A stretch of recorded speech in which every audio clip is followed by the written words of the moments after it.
An employee of hard-left social media misinformation hell site Twitter has been found guilty of spying on users for the Saudi government. Ahmad Abu Amo used his position at Twitter to access personal information about accounts that were critical of the Saudi government, and he then passed that information on to Saudi authorities, for which he received hundreds of thousands of dollars. Now, I'm sure when Ahmad applied for the job at Twitter, he did a wonderful job of ticking all of their equality and diversity boxes.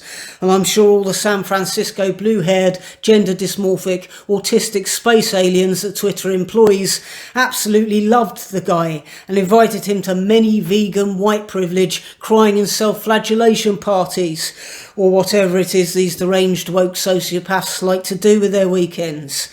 But really, when you're being entrusted with the personal data of millions of people all around the world, surely you ought to be a bit more careful about who you employ and who you allow to access that data. Because very clearly, someone's name, address and telephone number can fall into the hands of agents of a despotic regime.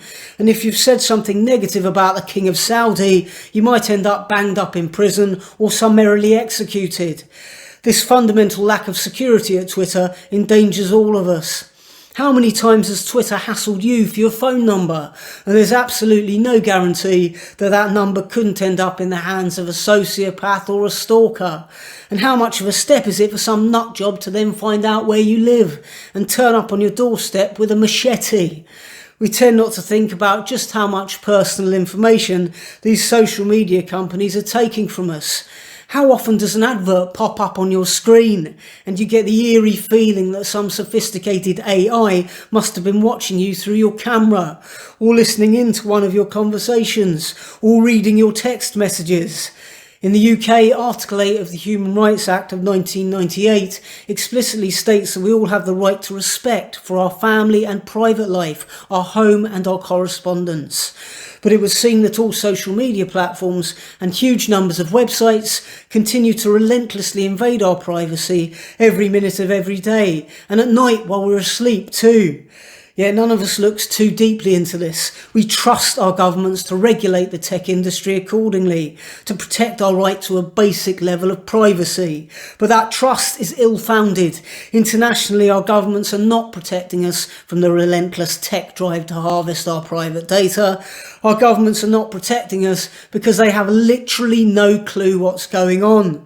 They have no idea what TikTok are up to. The reality is, if the Chinese government wanted to find out what colour socks you're wearing, they probably could, because TikTok knows everything about you. It knows how many times a day you pick your nose.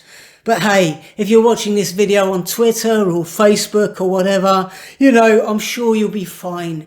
I'm sure your information's perfectly safe.